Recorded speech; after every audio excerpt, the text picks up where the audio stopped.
Assalamualaikum, selamat datang kembali di channel Teduhnya Jiwa. Dukung terus channel ini agar berkembang dengan menekan tombol subscribe, like, share dan komen. Selamat menonton dan semoga bermanfaat, amin. Bismillahirrahmanirrahim. Kisah penderitaan Sayyidina Khabbab al-A'rad radhiyallahu anhu.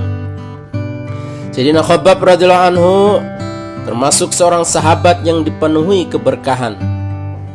Ia menyiapkan dirinya untuk menerima berbagai macam ujian yang berat dalam mempertahankan agama. Dia adalah orang yang telah menahan penderitaan yang berat di awal-awal Islam.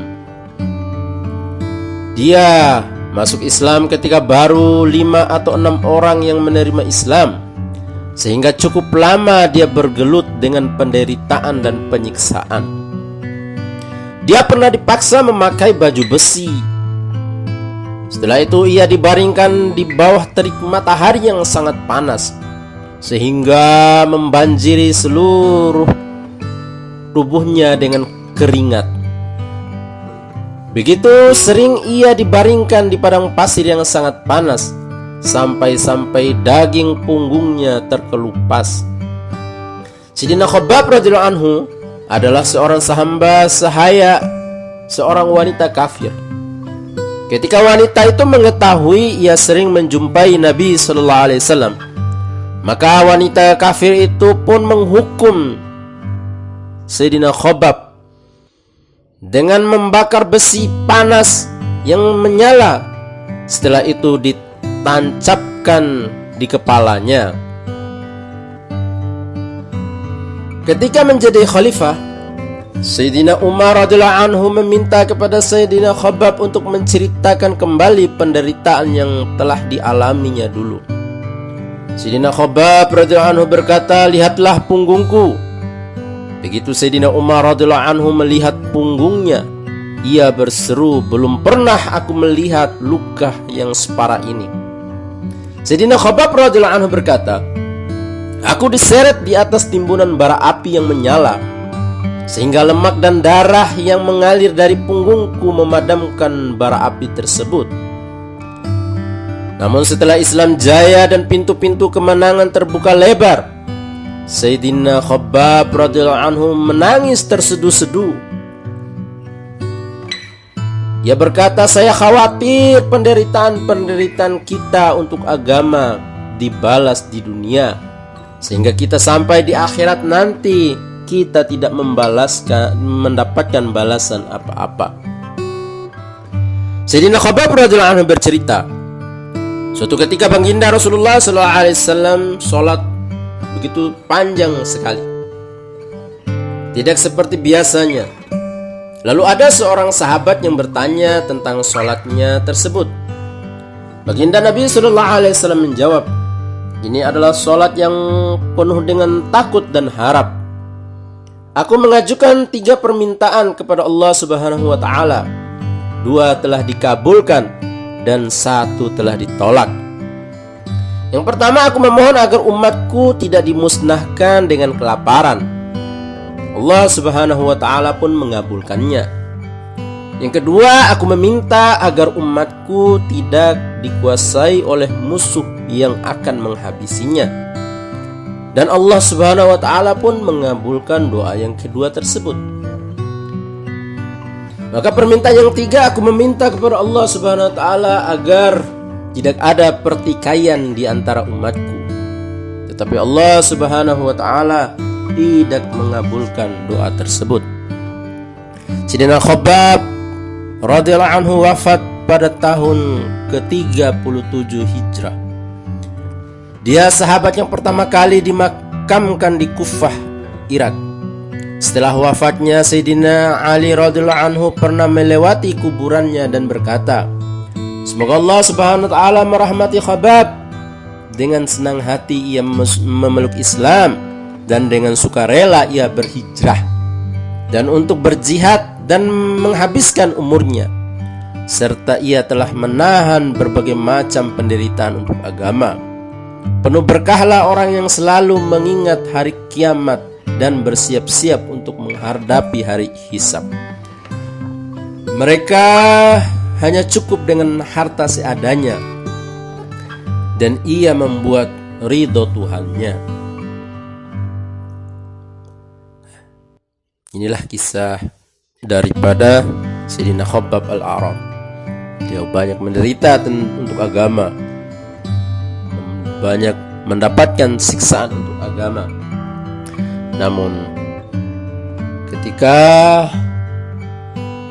beliau dianugerahkan dengan agama, maka beliau menangis terseduh-seduh, khawatir jangan sampai balasan penderitaannya itu hanya di dunia saja.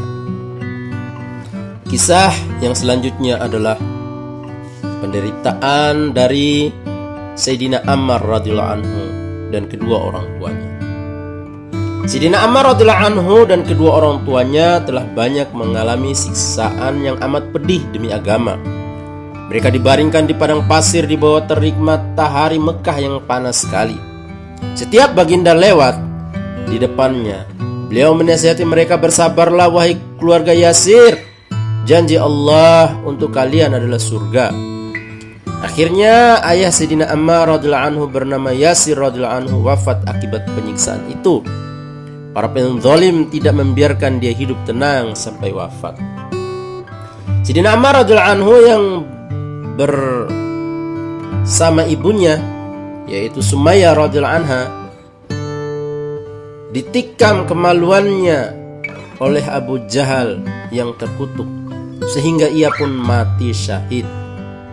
Ia tidak meninggalkan Islam walaupun mengalami berbagai macam penderitaan di saat umurnya sudah tua dan fisiknya sudah lemah. Walaupun begitu, Abu Jahal tidak menaruh belas kasihan sedikit pun kepada wanita tua tersebut. Dialah orang pertama kali yang mati syahid dalam sejarah Islam. Dalam sejarah Islam, masjid yang pertama kali yang dibangun oleh Sayyidina Ammar radhiyallahu anhu ketika baginda Nabi sallallahu alaihi wasallam melakukan perjalanan hijrah ke Madinah, yaitu di kampung Quba bernama Masjid Quba. Sayyidina Ammar radhiyallahu anhu mengusulkan untuk membangun tempat berteduh bagi Nabi sallallahu alaihi wasallam agar dapat beristirahat siang dan mendirikan sholat dengan tenang. Lalu Sayyidina Ammar radhiyallahu anhu mengumpulkan batu-batu dan mendirikan masjid. Sayyidina Ammar radhiyallahu anhu selalu menyertai setiap pertempuran dengan penuh semangat. Ia pernah dengan sukacita berkata dalam suatu pertempuran, "Sebentar lagi aku akan menjumpai kekasihku, yaitu baginda Nabi Muhammad SAW bersama jemaahnya, yaitu jemaah sahabat radhiyallahu anhum di akhirat." Kemudian ia merasa sangat haus. Ia meminta segelas air dari seseorang. Namun orang itu menyodorkan kepadanya segelas susu. Ia meminumnya lalu berkata, "Aku mendengar baginda Nabi Muhammad SAW bersabda, yang terakhir kali kamu minum di dunia ini adalah susu." Setelah berkata demikian, ia pun bertempur hingga mati syahid.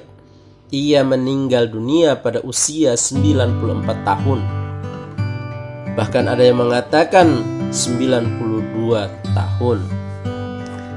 Alhamdulillah, ini adalah kisah penderitaan orang-orang terdahulu. Para sahabat-sahabat terdahulu banyak menderita untuk agama. Sebagaimana kisah Khabbab, kisah keluarga Ammar, ayahnya, ibunya meninggal, wafat, syahid. Untuk apa? Untuk mempertahankan agama ini. Semoga Allah Subhanahu wa taala merahmati mereka.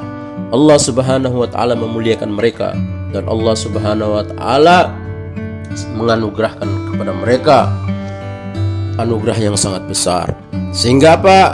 Jasa-jasanya mereka, jasa-jasa orang-orang terdahulu patutnya kita kenang. Karena apa? Menjadikan motivasi tersendiri bagi kita agar terus mencintai agama ini, terus mencintai perjuangan untuk bagaimana agama ini terus tegak kokoh sebagaimana tegak kokohnya pada zaman sahabat radhiyallahu anhu. Semoga cerita ini memberikan kita dorongan motivasi agar kita terus senantiasa mencintai agama, mencintai Nabi, mencintai sahabat, mencintai orang-orang soleh, mencintai pejuang-pejuang agama, sehingga tidak ada kebencian sedikit pun dalam diri kita terhadap agama. Karena tanda-tanda orang yang tidak disenangi oleh Allah Subhanahu wa taala adalah tidak cinta terhadap agama, tidak cinta terhadap perjuangan agama. Bagaimana sahabat radhiyallahu anhum ajma'in, mereka sangat mencintai agama, mereka sangat merindukan perjumpaan mereka kepada Allah Subhanahu wa taala dalam perjuangan untuk agama. Mereka senang apabila mereka wafat dalam keadaan memperjuangkan agama.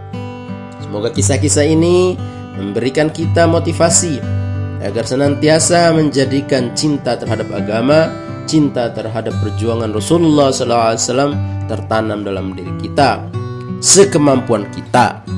Dengan segala potensi yang Allah Subhanahu wa taala berikan kepada kita, itulah kita jadikan sebagai alat untuk berjuang agar Allah Subhanahu wa taala ridho kepada kita. Akhirul kalam, insyaallah kita akan berjumpa lagi di video-video selanjutnya. Terus dukung channel ini, simak videonya, dan terima kasih telah menonton video ini. Assalamualaikum warahmatullahi wabarakatuh.